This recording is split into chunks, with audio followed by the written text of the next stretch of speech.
Hi there. Uh, this video is about opening up of the breathing passages when we are swimming.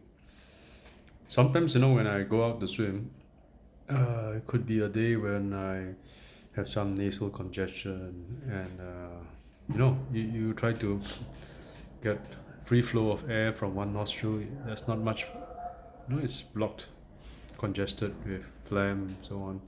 Maybe the passages also have constricted, become a bit narrower. This one seems to be okay. I also read some, not I didn't read, I watched one video in the internet, and there was a yogi from Russia, and he was saying that you can sometimes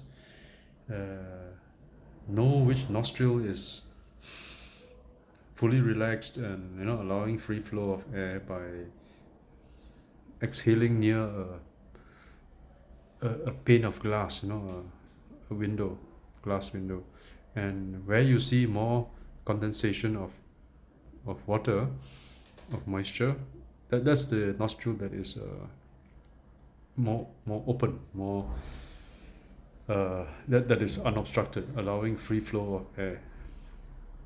And he mentioned that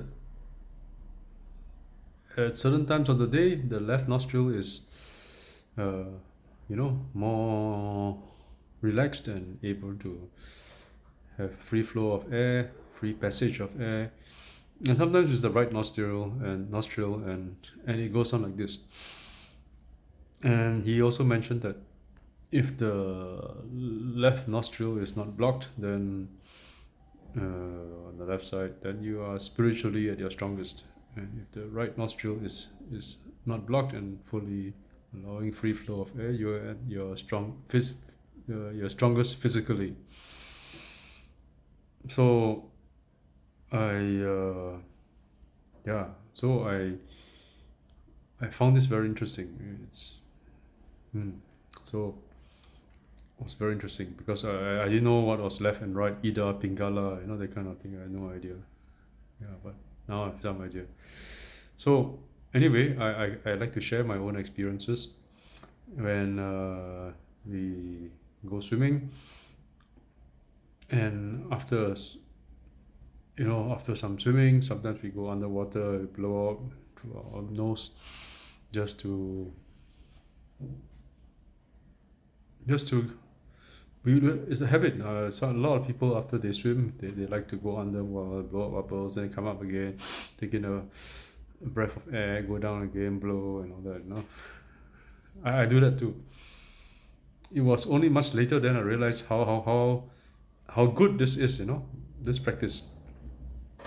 And I figured out that after some physical exertion, you swim fast. It's like high intensity interval training. You swim short distance, like 50 meters or 25 meters. You sprint. You swim fast. Then you build up an oxygen debt, and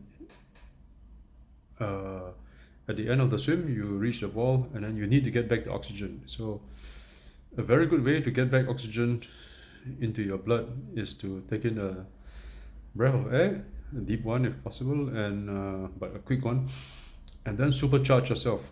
Supercharge means increase the pressure of the air in your lungs. And how is it done? You could close both nostrils, close your mouth, and then after you have breathed in, increase the pressure. And how you're gonna do that, I don't know. And you have higher pressure in the lungs, so you will encourage gases exchange. More oxygen gets pulled into the bloodstream. That's one way. But that's not the way, because I have no idea how it works. But if you go underwater, I have no idea how to increase the pressure in the mouth if you're not underwater. Don't put a pump here, and maybe the cheeks, I don't know. But this is a bit off. So the better way is to go underwater, because when underwater you have water pressure, acting on your mouth and your nose, and when you blow out, you increase pressure because diaphragm is pushing from below, diaphragm is pushing up, and there's definitely a resultant pressure that is much higher. in your lungs than if you were just breathing freely on the surface.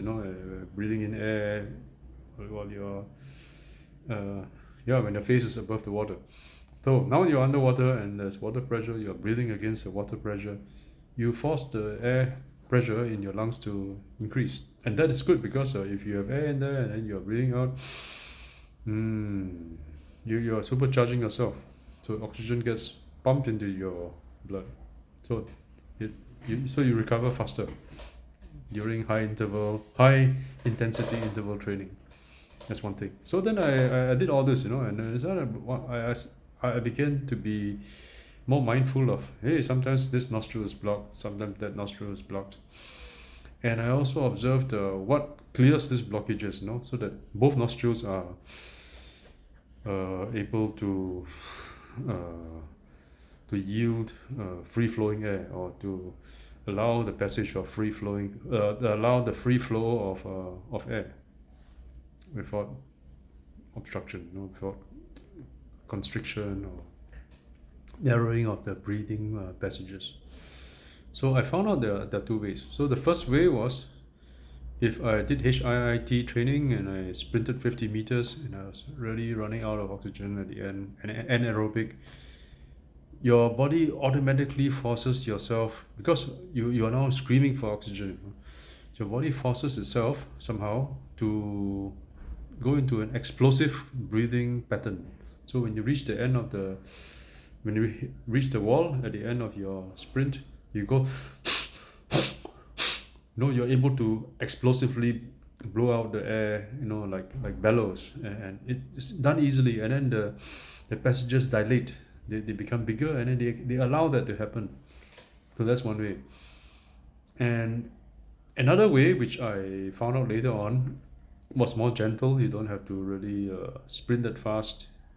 You just can swim slow, and if you were breathing at regular intervals, that would be and it will be a swim at an aerobic pace. That means you don't run into a debt of oxygen. You have plenty of oxygen if you are breathing, coming up to breathe. But now you swim at that kind of pace, but you don't breathe. You go do it without breathing, before coming up to breathe. Apnea, more or less. Stopping to breathe. Kumbhaka, yogic term.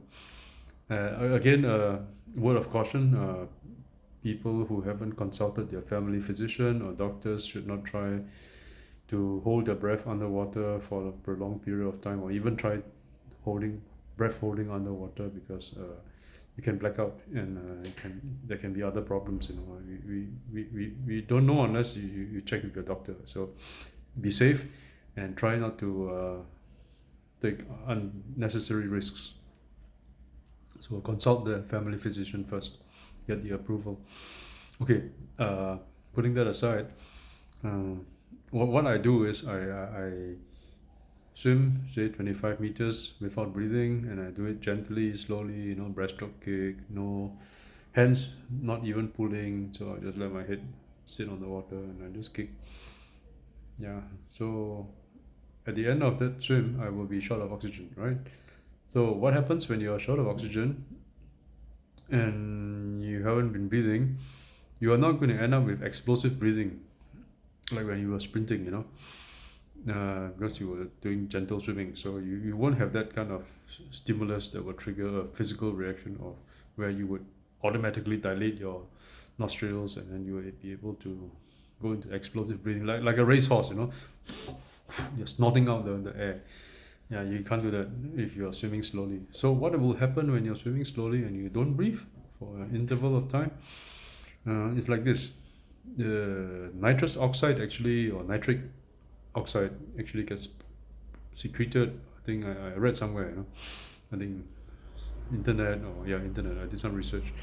And it gets secreted by your sinuses somewhere there inside. And that chemical will cause nasal dilation. That means the air passages get dilated. They will just loosen up and they will just become relaxed, possibly bigger, allowing free passage of air. So whatever was constricted and previously, feeling like a blocked nose, not with mucus but constricted, now allows very free passage of air. So you just finish your at the end of the 25-meter swim, and then you reach the wall, and then you go underwater and you try to blow out again. You just don't have to force yourself to blow explosively. You just blow gently, very gently. Just then you realize it's dilating by itself. Just boom, and then suddenly a nostril that was previously constricted now is like magic. It is allowing free passage of air, free flow of air, no problems. To be very comfortable on both sides now. So if this was blocked, this was not blocked. Now both sides are not blocked, so it feels really good. So this is what I want to share regarding the freeing up of our breathing passages during swimming. Hey, no, I forgot. When I was young, I used to have asthma, and people said, "Yeah, you have to you learn how to swim, and then when you swim, the rhythmic pattern of breathing and that kind of, or even explosive breathing when you're underwater, it will really help with your asthma." And now I understand in more detail why it helps. Okay, that's it. Cheers. Bye. Thanks for listening.